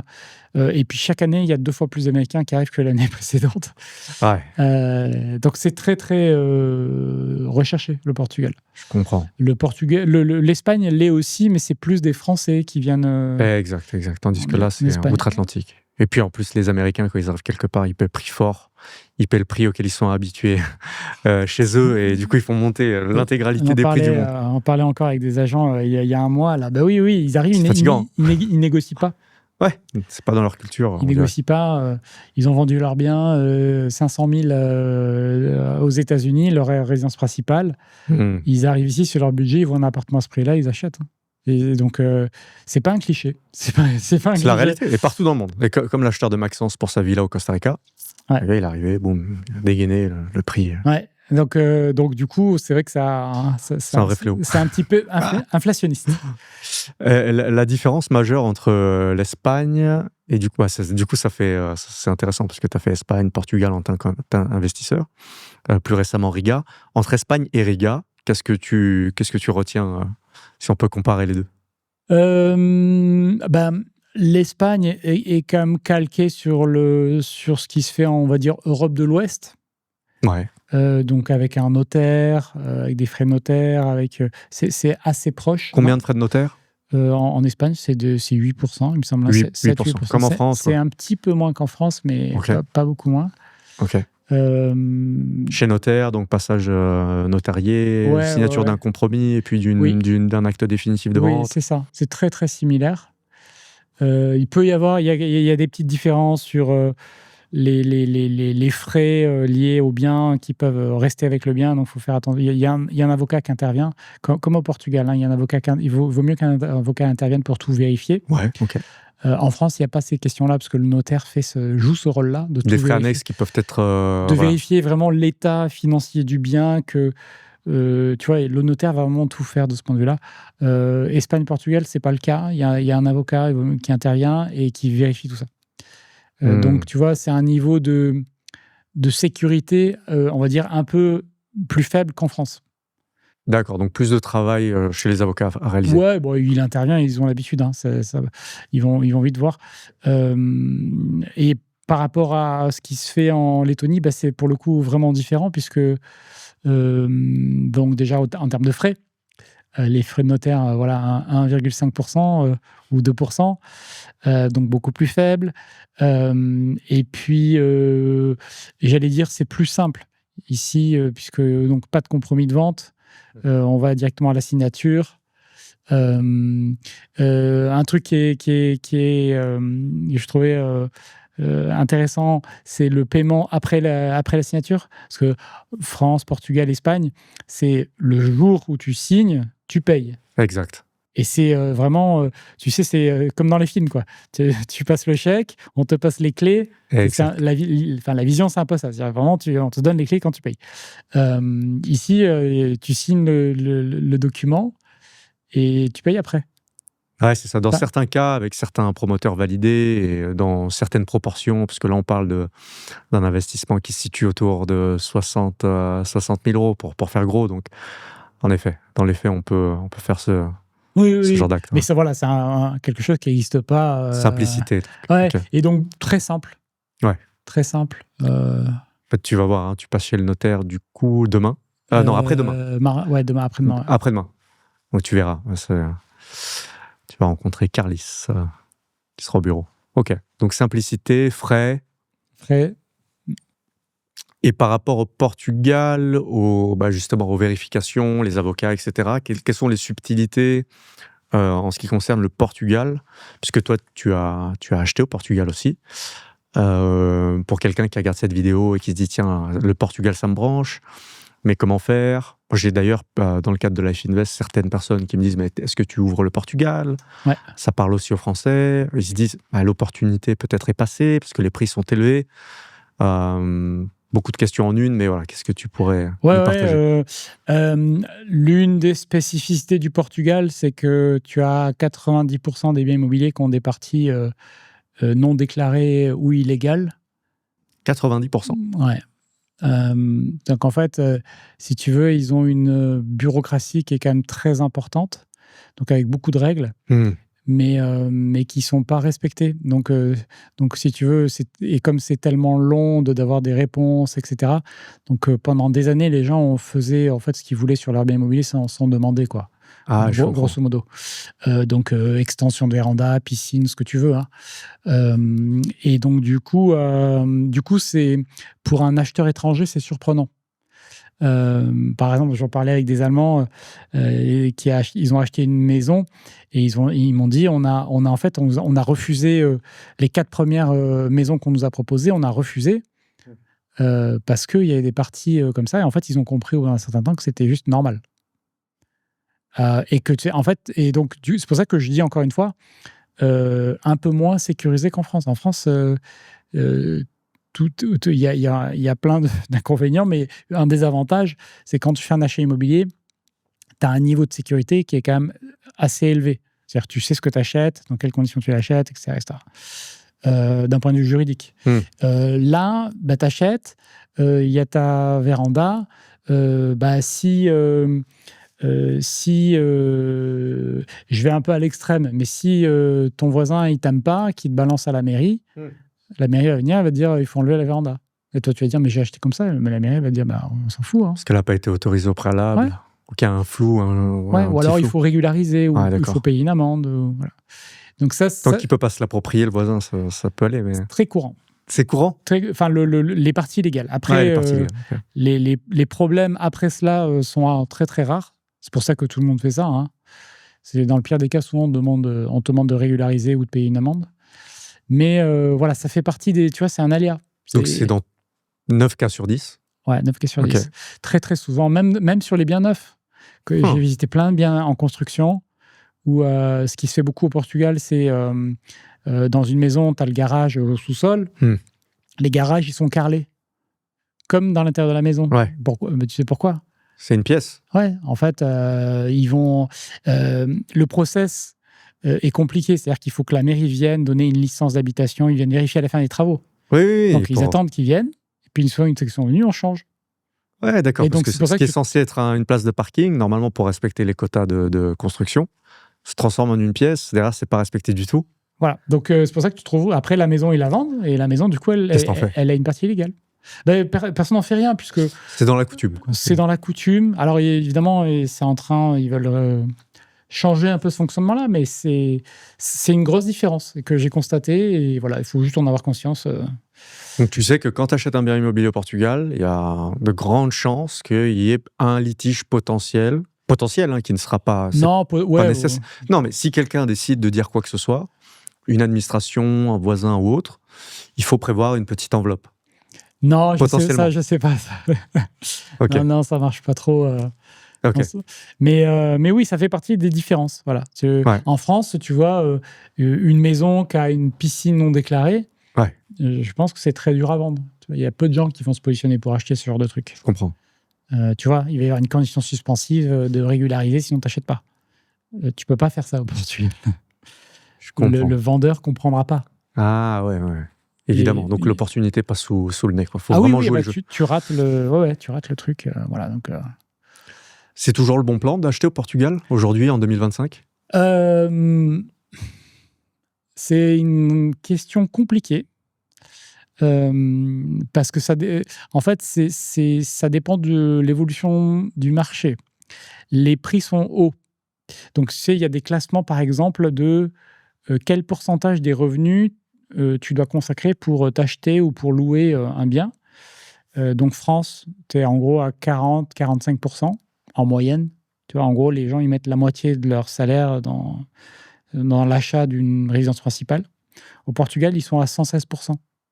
Ils sont dans le top 3 des pays en Europe. Alors, parce que le salaire moyen au Portugal est bas. Et plus bas, bien évidemment. il est de combien ? C'est environ 900 € mensuels, en mensualisé. Ouais, je comprends pourquoi Riga, en termes de PIB par habitant, est en train de rattraper le Portugal si c'est pas déjà fait. Oui, ça doit être assez proche. Il y a une étude comme ça, là. Ça doit être proche. Ok. Donc, c'est pour ça que je te dis, les prix sont hauts. Et j'ai vu beaucoup de Français déchanter, c'est-à-dire des Français qui sont encore sur l'image du Portugal il y a 10 ans, qui arrivent au Portugal, ils posent leur valise et ils disent attends, il faut que j'avais ma résidence principale en France, j'avais une maison, je payais 1 500 € par mois. Là, j'arrive, il faut que je paye 2 500 € pour avoir un appartement de 100 mètres carrés. Ils disent, il y a un bug, tu vois. Et donc, ils disent, en fait, l'immobilier, ça va pas. Donc, c'est problématique. C'est problématique même pour les expatriés voilà, qui viennent. Donc, c'est pour ça que je dis que l'opportunité, attention. Ouais, d'accord. Attention, c'est un marché en tension. Donc, le facteur positif, c'est que ça continue à attirer beaucoup de profils qualifiés. Et ça, je pense que c'est une trend de long terme, ça ne va pas s'arrêter. Ouais. Le risque, c'est que les prix ont déjà beaucoup monté. Ouais, fort. Ouais. Donc, tu vois, qu'est-ce qu'il y a comme marge de manœuvre encore ? C'est pas évident non plus. Ça arrive à maturation sur certaines villes. Toi, t'es positionné. Je sais pas. On verra, l'avenir nous le dira. Oui, voilà, c'est dur à dire. Tu vois, je dis pas que ça peut continuer, ça peut stagner. Parce que Lisbonne aujourd'hui, c'est en moyenne 5 000 € le mètre carré, quoi, grosso modo. Ok. Et tu sais, on fait souvent des comparaisons en disant Paris c'est 10 000, donc Lisbonne ça sera 10 000. Non, pas forcément. Mais il y a quand même peut-être un peu de marge de manœuvre modulo les revenus locaux. Parce qu'il faut bien que les revenus locaux progressent. Et même aujourd'hui, tu vois, une chambre en coloc à Lisbonne, tu peux la louer 700, voire plus, 750 €. Donc, qui peut payer ça ? C'est évidemment quelqu'un qui arrive de l'étranger, Et éventuellement, si la personne travaille en local dans un job plutôt bien payé, qu'elle va peut-être toucher 1 500, 2 000 €. Mais tu vois, ça, c'est une petite Ça partie. restreint, il faut Donc, cibler. oui, donc si tu achètes un bien, ça veut dire que tu ne peux pas le louer à quelqu'un qui travaille en local. Moi, tu vois, c'est toujours un point qui m'a gêné. C'est un facteur de risque pour moi. C'est pour ça que toi, Riga, avec avec les loyers qui se situent autour du tiers de ce que gagnent les gens Voilà. en revenu moyen, Oui, ça fait sens, tu quoi. loues aux gens du coin et puis voilà. Tu as peut-être moins la hype, ça a pas progressé de 10% par an, mais au moins, tu es sur du long terme, voilà. Au Portugal, c'est pas ça. Tu vois, en Espagne, tu peux le louer à des personnes qui ont revenus locaux. Au Portugal, si tu achètes, tu vas déjà, de base, tu ne peux louer qu'à une petite partie de la population. Ouais, je comprends. Donc, c'est assez problématique. C'est assez problématique. Donc, attention. Et Voilà. d'un point de vue interlocuteur sur place, comment suivent les gens? On connaît tous les Français d'origine portugaise qui font du travail remarquable en rénovation et tout. Mhm. Mais au local, sur place, sont des gens fiables? C'est quoi ton expérience? Tu as eu des travaux à faire? C'est très compliqué. Ah ouais? Très compliqué. Ouais. Ah, Très compliqué. C'est lié au marché actuel, hein, c'est-à-dire que marché tendu. ouais. Donc, le coût des travaux est élevé Coût des travaux élevés au Portugal. par rapport élevé. Quand je dis élevé, c'est élevé par rapport au revenu moyen des gens. Mhm. Donc, si vous êtes artisan, vous voulez gagner de l'argent, venez travailler au Portugal. Vous allez bien gagner votre vie. Parce que tu as des coûts de travaux un peu comme en France, quoi, tu vois. Wow. Donc, beaucoup d'opportunistes. Donc, des gens qui vont te faire des devis pour Américains. Peut-être des impatriés français du coup qui Non, remigrent au Portugal. les Portugais du coin qui ont très bien compris Ok. et qui essaient de tirer avantage. Bon, ils ont raison, hein, mais voilà. Si tu veux, Portugal, c'est la première fois que j'ai vu un mec de 70 ans à la retraite recevoir des devis pour poser une clôture. Un devis exorbitant, et le mec dire je vais le faire moi-même. Voilà. Ça, c'est des trucs que j'avais jamais vu avant. Donc, ça fait partie des difficultés de ce marché. Et puis, sans parler de qualité, etc., pas toujours au rendez-vous. Mais voilà, avec les artisans, c'est toujours comme en France, hein, il faut bien choisir ses artisans. Il faut bien choisir son équipe. Voilà. Mais voilà, donc difficulté à trouver des bons artisans à des prix raisonnables. Ça, c'est sûr. J'ai eu le cas d'un pote roumain. Il a fait venir une équipe de Roumanie. Hein. Ah oui, directement. Bien sûr, pour refaire Problème ça. solution. Parce qu'en fait, en prenant le coût de déplacement, d'hébergement, etc., ça lui revenait moins cher de faire ça que de prendre une équipe en local où je ne sais pas si ça va être bien fait. Ah oui, d'accord. Donc, ils maîtrisent la qualité. Et puis, en plus, soit c'est une économie de 20-30%. Ouais, de cet ordre-là. Ouais. Quand même. Ouais. Donc, tu vois, c'est des situations auxquelles je n'étais pas habitué, moi. Exact. Donc, c'est assez particulier. Et c'est vraiment propre au Portugal, parce qu'en Espagne, tu n'as pas ça. Tu n'as pas ça du tout. Et comment tu as mitigé? Qu'est-ce que tu as mis en place pour justement, puisque tu es sur un immeuble, tu as ta RP là-bas, tu as fait des choses? On a, avec le partenaire, on a fait 5 immeubles au final. Ah ouais. Achetés, Ok, 5 rénovés, immeubles revendus. achetés, rénovés. Ouais. Et alors moi, je suis ça de loin, hein, c'est lui qui pilote. Mais j'échange régulièrement avec lui. C'est un très gros casse-tête, hein, les artisans, les équipes, même les grosses boîtes. Hein. Les gens ne viennent pas, tu vois. Ah ouais. Ah oui, ils ne viennent pas. Donc, ils ont du mal à être réguliers, à ne pas venir. Donc, c'est compliqué. Faut faire du temps. Pourquoi tu mets des équipes satellites? Tu as plusieurs équipes en suspens, Ouais, rotation. faut trouver les bonnes personnes, parce qu'il y en a des bons. Mais ils sont sollicités, ils ne sont pas nombreux. Donc, il faut trouver les bonnes personnes. Donc, ça, c'est une manière Donc, si tu veux, c'est le réseau qui compte beaucoup. Le réseau compte beaucoup. Si tu veux que ton artisan vienne à l'heure, faut aller manger avec lui, tu vois. Si tu vas manger avec lui, tu crées un lien, il te connaît, il vient. Ouais, je comprends, ça marche comme ça. Ouais, parce que si tu es juste un client, il en a des clients, tu vois. Ah, je comprends. Tu vois. Donc, faire comme ça, moi, ça m'est arrivé tellement de fois que tu... T'as un budget restaurant, quoi, du coup. Ouais, Et ouais, faut allouer le temps pour. faut aller C'est sur le calendrier. manger, ou faut juste voilà, sympathiser avec eux, quoi. Si te, c'est particulier. Et donc, du coup, ça m'est arrivé plein de fois de. Je sais pas, ton artisan, il doit venir pour faire un truc chez toi, je sais pas, changer une fenêtre. La norme de ce que j'ai vu, c'est que ben, un jour, tu es chez toi, il tape à la porte, il est là. Tu dis, mais attends. C'était la semaine prochaine. Ah non, mais j'étais dans le coin, j'étais dispo, je suis venu. Tu vois, et c'est tout, c'est tellement de fois, tellement de fois. Waouh. Donc c'est une autre manière de faire. Ok. Et il y en a qui vont fonctionner avec un rendez-vous normal et ils viendront à l'heure et ils te préviennent s'ils viennent pas. Ça, mais c'est une minorité. Donc il faut trouver les gens qui sont câblés comme ça.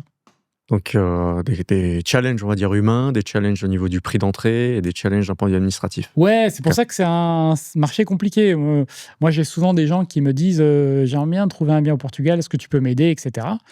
Moi, je vais leur dire, alors déjà, c'est pas moi qui vais vous aider là-dessus. Et c'est un marché compliqué. Si c'était si simple que ça, l'opportunité au Portugal, c'était il y a 10 ans. Je pense que c'était il y a 10 ans, tu vois. On en parlait dans le podcast qu'on a fait ensemble sur ton parcours. Comme, voilà, en Estonie, il y a eu une période où c'était la bonne période, où c'était, on va dire, plus facile. Parce que je pense que dans tout marché, tu peux arriver à tirer ton épingle du jeu. Ouais. Mais après, une question de facilité. À Portugal, tu peux toujours tirer ton épingle du jeu, mais c'est pas facile. Ok, c'est une histoire de vague, de façon d'opportunité. Là où il y a un déclin quelque part, ça reprend le relais après. Ouais. Et c'est ça, et c'est d'ailleurs peut-être pour ça que tu as choisi la Lettonie en extension. Exactement, parce qu'en fait, si tu veux, il y a une question c'est un ratio entre effort et résultat. Est-ce que je cherche des trucs au Portugal, je cherche. Quand je fais des propositions, on me dit que c'est trop bas. Proposition, alors pareil dans les bizarreries sur le marché, la condition suspensive de financement, c'est pas un standard. Donc tu signes un bien, tu signes une promesse ou tu fais une offre à 500 000 € pour un truc que tu dois financer derrière. Que tu dois financer, mais si tu mets qu'il y a une condition de financement, le vendeur il refuse et il veut pas que ce soit dans le compromis. Tu vois, donc ils ont pris de très mauvaises habitudes, si tu veux. Voilà. Okay. Ils ont pris de très mauvaises habitudes. Donc ratio effort, résultat et risque, bah, je dis, bon, est-ce que j'ai vraiment intérêt à faire ça? Bah, pas forcément. Et puis, comme c'est un marché compliqué, ça prend du temps de trouver quelque chose de bien. Donc, moi, je peux arriver à le faire pour moi, mais que quelqu'un le fasse pour vous, ça va être compliqué, tu vois. Pour les gens qui nous regardent, qui se disent je vais acheter au Portugal, je pense qu'il vaut mieux aller en Espagne. En Espagne, j'ai les contacts. Tu vois. Oui, et d'où Lettonie aussi. Je pense que c'est plus simple. Tu vois. Et donc, c'est un vrai sujet. C'est un vrai sujet parce que et tu sais, en plus, c'est marrant parce que comme c'est un pays qui a une bonne presse, qui attire, qui a plein de qualités, en style de vie, sécurité, on mange bien, tu vois, les gens sont cool et tout. Ben forcément, naturellement, tu as envie d'acheter un bien là, t'y installer. Mais c'est devenu tellement compliqué. Ouais, plus besoin de faire ça en plus. Plus besoin de mettre ses avoirs dans le pays là où on vit, etc. D'où ce dont on parle ensemble. Et puis, l'aspect multi-drapeau, on peut tout à fait dissocier son lieu de vie, puis ses lieux d'invest. C'est ce que tu es en train de faire en fait avec Riga là, actuellement. C'est ça. D'ailleurs, qu'est-ce qui t'a poussé à Riga? Qu'est-ce que tu t'es dit, ok, bon, allez, let's go, on investit pour une première fois à Riga? Le critère numéro 1, c'est toi, clairement, c'est d'avoir le bon partenaire sur place. D'avoir quelqu'un qui a balisé le process et qui va apporter un très haut niveau de garantie sur le fait que ça va bien se passer, qu'il n'y a pas de surprise, etc. Donc, si tu veux, c'est ça pour moi le critère principal. Parce que dans l'immobilier, si tu veux, moi j'ai un avantage à investir en France. Je connais, tu vois, je sais faire, je connais le juridique, le bancaire, tu vois, je sais me débrouiller en France. Je peux faire. Ça va être difficile pour moi de faire de meilleurs investissements ailleurs qu'en France, malgré la fiscalité, malgré les inconvénients de la France, parce que je maîtrise bien. Donc, pour que ça vaille la peine d'aller ailleurs, il faut que j'ai au moins des garanties sur tout le reste, quoi. Voilà, c'est carré, bien géré, tu vois, pas d'aléas, etc., etc. Donc c'est pour ces raisons-là, quoi. C'est pour ces raisons-là que je pense que c'est bien. Il y a le côté aussi investir dans voilà un pays avec qui offre aussi, tu vois, une sécurité juridique, avec un faible taux d'endettement. Voilà, un pays, on va dire, plus sain économiquement, globalement. Ça, c'est aussi intéressant. C'est plus secondaire, mais ça compte dans le choix, quoi. Ouais, il y a des choses qui t'ont surprise positivement, là? Je sais que tu signes après-demain, mais dans le process, et est-ce que tu penses que la Lettonie a de l'avenir? Oui, oui, bien sûr, de l'avenir, bien sûr.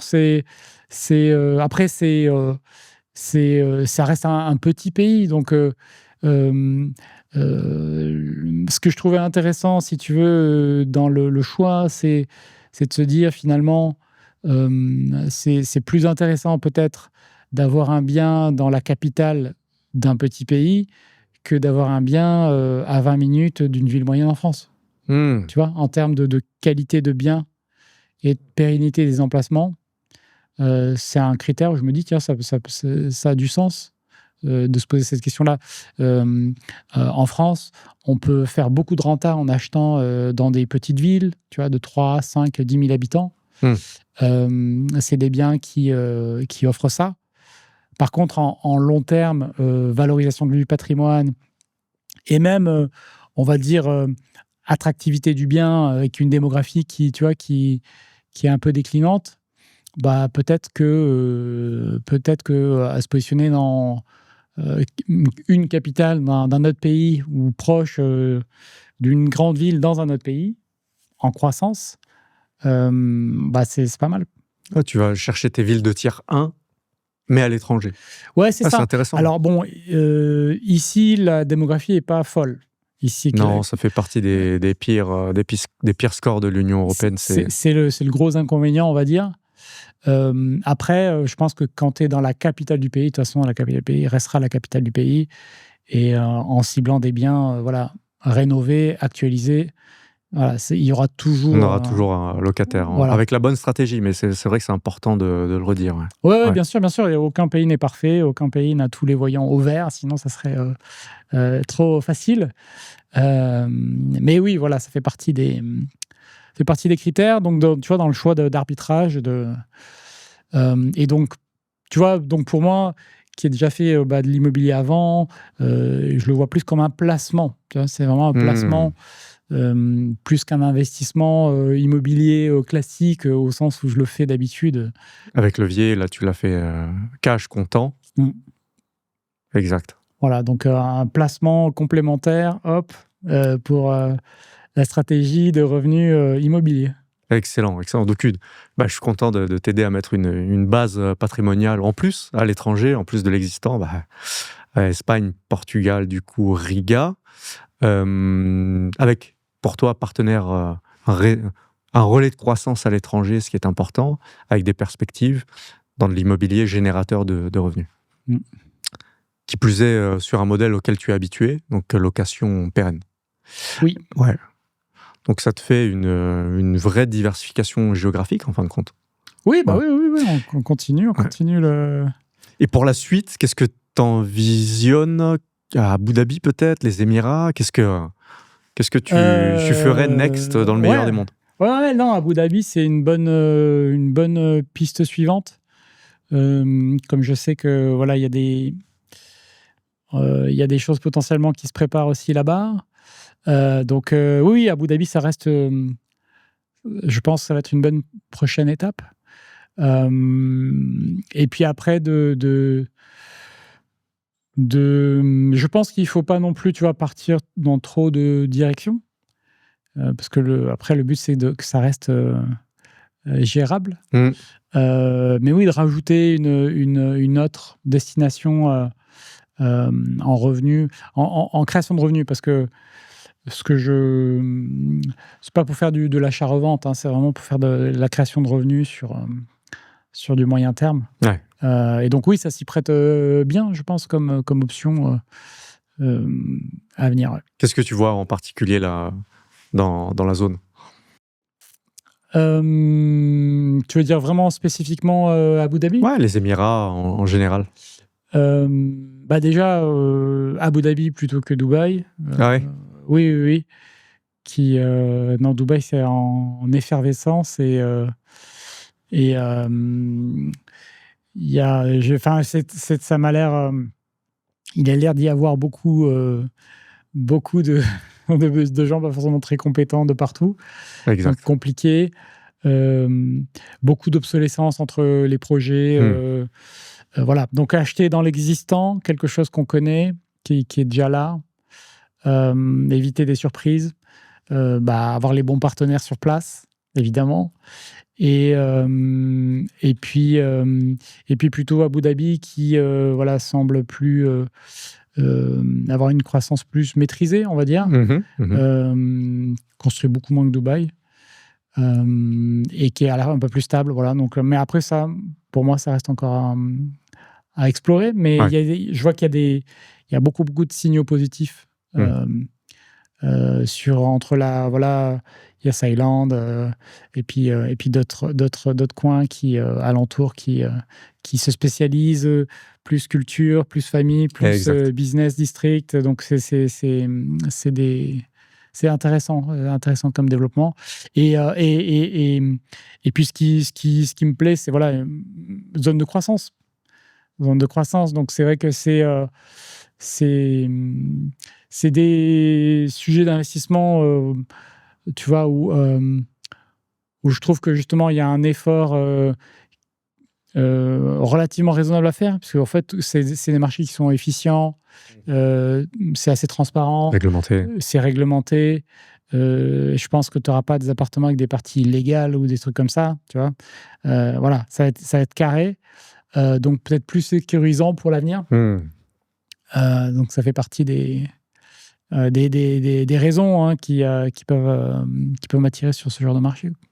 Ouais, j'aime bien dire Dubaï attire, mais Abu Dhabi retient. Et Dubaï, c'est un peu la vitrine des Émirats, tandis que Abu Dhabi, c'est plus la salle des coffres, capitale, qui finance d'ailleurs le développement de Dubaï. J'ai appris récemment que c'était le Sheikh Zayed d'Abu Dhabi qui a financé la finition du Burj Khalifa. Ah oui. Qui s'appelait d'ailleurs le Burj Dubaï, mais qui a été rebrandé derrière suite à son investissement. D'accord.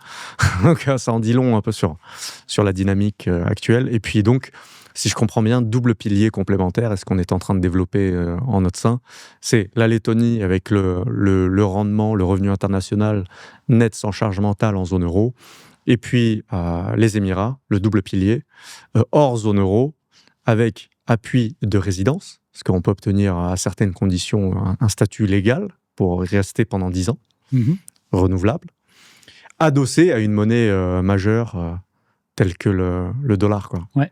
Oui. Ça rentre dans une bonne complémentarité, donc c'est bien. Et ça rappelle au mot initial que tu as employé, la souveraineté, liberté financière dans un premier temps, et ensuite optimisation des impôts, stratégie multidrapeau pour installer sa souveraineté. Ça, c'est quelque chose qui te... Oui, clairement. Tu penses que cette équation est valable ? Oui, bien sûr, elle est tout à fait valable, et puis elle est même importante. L'idée, c'est de pouvoir augmenter au fil du temps niveau de souveraineté en diversifiant avec différents pays immobiliers. Et puis, bien sûr, après, moi, je développe mon portefeuille boursier aussi en parallèle. Hein, mais oui, tout à fait. Plus de résilience, plus d'adaptabilité. Ouais, plus d'indépendance.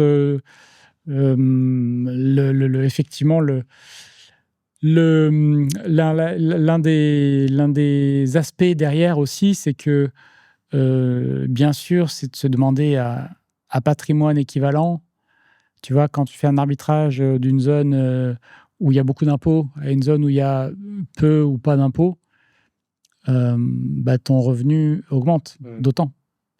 Et comme l'immobilier est fiscalisé dans le pays où il se trouve, c'est un principe général, et qu'il y a des conventions fiscales entre la plupart des pays dans lesquels on investit. tu payes ton impôt dans le pays d'origine, en Lettonie ou à Abu Dhabi ou ailleurs.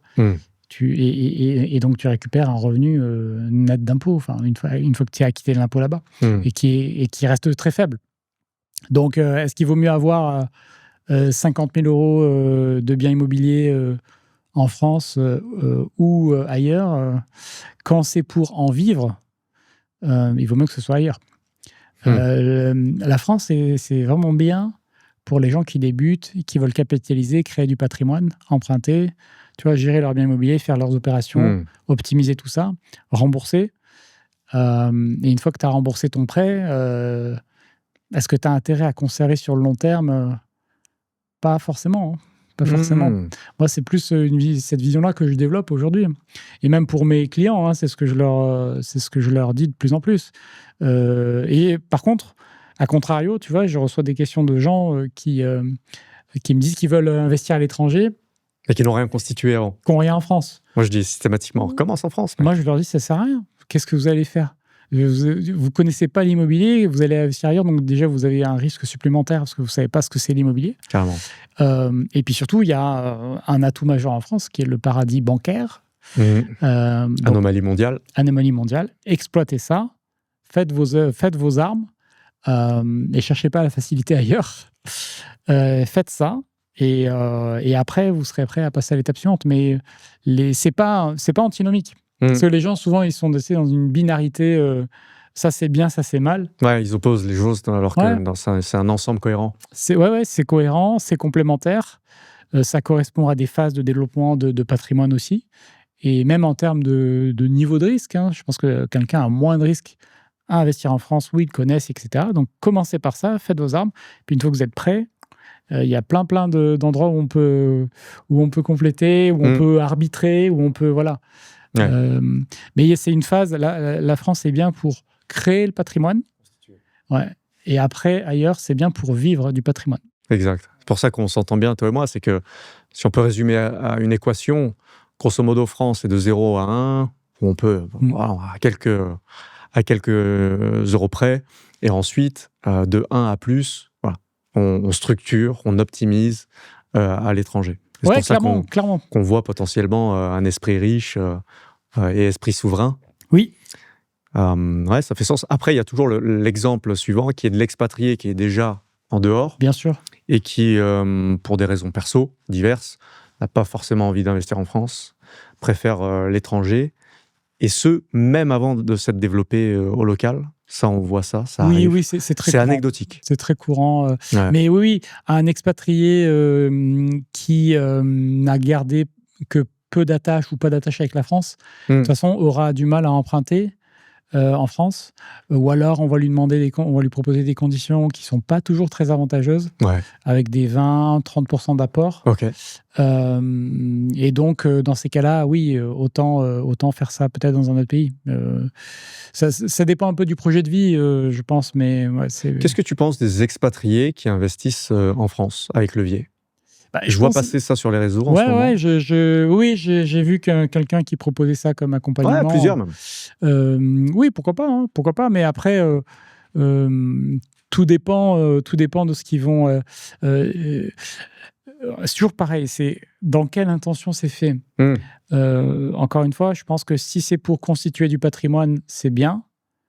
Mais si c'est pour vivre de ça plus tard, ça va peut-être pas répondre à l'objectif. Donc, parce que tu dois amortir les frais, il y a un remboursement de crédit, etc. Le cash flow n'est pas nécessairement... ça sera fortement fiscalisé après tes revenus. Ils vont être fiscalisés. Parce que tu es au local, forcément. Tu es imposé là où...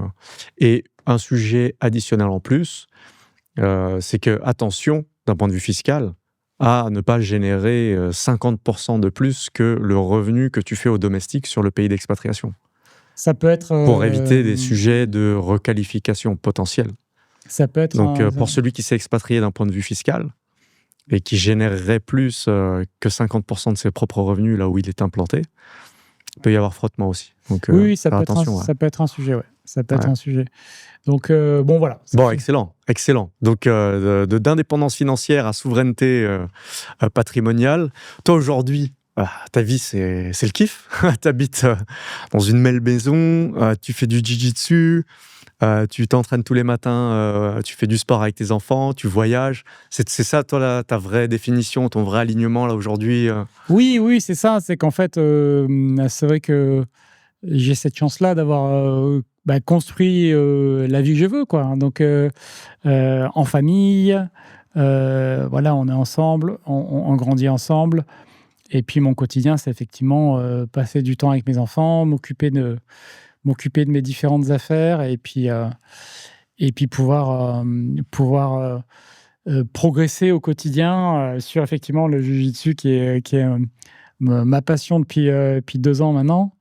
Ouais, et voilà, et pas oublier qu'effectivement le quotidien, faut en profiter parce qu'on vit qu'une fois aussi, hein. Donc Ouais. voilà, c'est j'ai fait beaucoup de choses pour plus tard.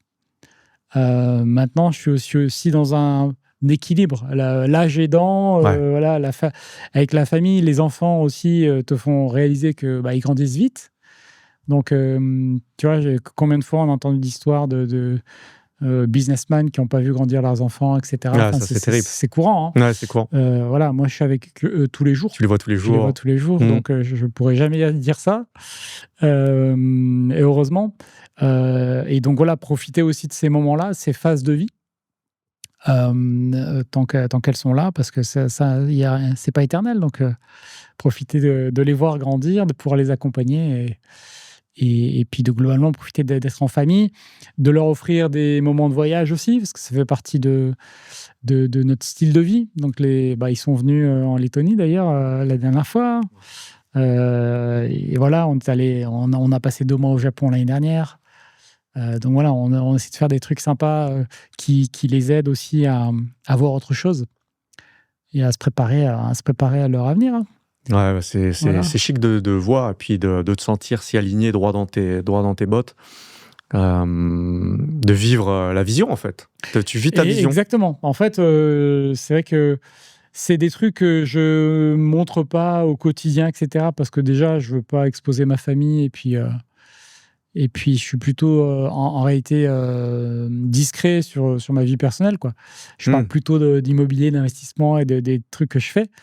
Mais oui, en fait, pour moi, la vraie richesse, c'est ça, hein, c'est de pouvoir avoir les ressources pour vivre en famille et serein, quoi.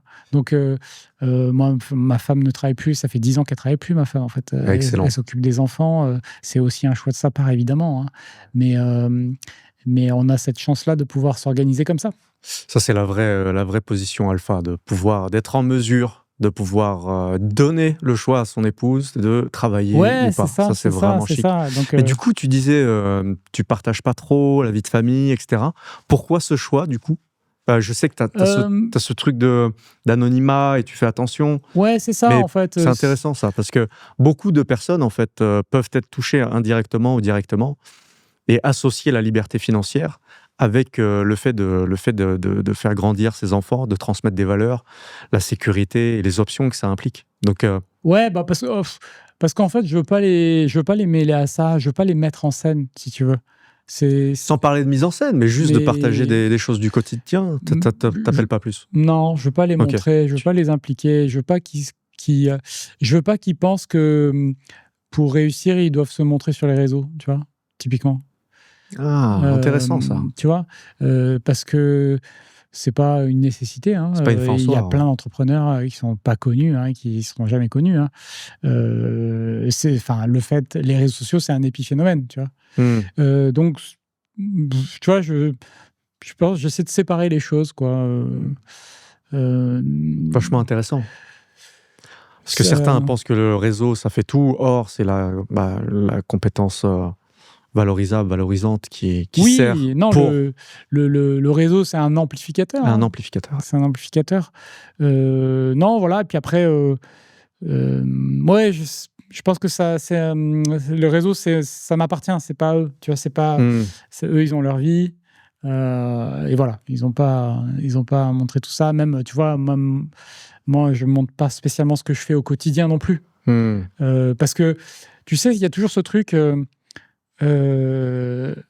quand tu montres ou quand tu passes du temps à montrer ce que tu fais pas ce que tu dois faire. Quand tu Euh, passes du temps à montrer ce que tu fais, tu passes pas du temps à faire ce que tu dois faire. Ben oui, oui, oui. Et si tu veux, moi, je suis pas dans une espèce de. Je veux pas surconvaincre les gens que ce que je fais, c'est bien. En fait, c'est ma vie. Moi, je leur montre des moyens pratiques que j'ai utilisés. Il y a des gens à qui ça parle, il y a des gens à qui ça parle pas. Et si les gens ils sont plus sensibles parce qu'ils voient le mec en train, alors que ce soit avec des clichés à Dubaï avec des voitures de sport ou que ce soit autre chose, si les gens ont besoin de ça, bah, ils écouteront les gens qui montrent ça. Mais moi, je préfère montrer des trucs concrets qui peuvent les aider immobiliers. Et encore une fois, je le fais sur des moments assez épisodiques parce que je veux pas passer énormément de temps à montrer ça parce que enfin, j'ai pas envie je suis pas influenceur si tu veux. Ouais, ouais, Et puis ça m'intéresse pas. Moi, ce qui m'intéresse, c'est de pouvoir changer la vie des gens ouais. et de leur donner des outils concrets. Donc les réseaux sociaux, clairement, c'est un mal nécessaire pour moi, hein. Je le vois comme ça, hein. Ah, je vois. Dans un monde parfaitement rationnel, Ouais. tu vois, la personne, elle se dit, tiens, comment je fais pour apprendre l'immobilier? Tiens, Michael Ferrari, je vais suivre ce qu'il dit. Ouais, Voilà. c'est clair. Évidemment, c'est un monde imaginaire. Mais la réalité, c'est ça. Donc oui, tous les réseaux sociaux, c'est un mal nécessaire. Hmm. Voilà, moi, c'est pas dit que je sois sur les réseaux sociaux dans 5 ans, hein.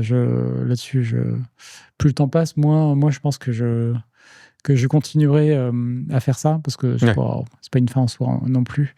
Et j'aurais accompli ma vision et voilà. Exact. Toi, t'es vraiment un homme de terrain, à multi-projets et vraiment à bâtir les choses comme ça basé sur de l'expérience concrète, tangible.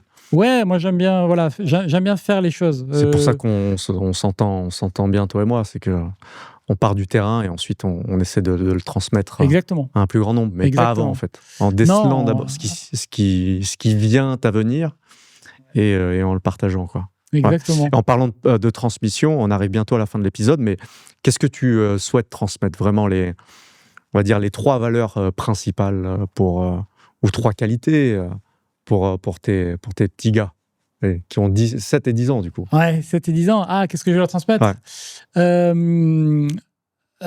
Déjà, première chose, c'est la notion du travail.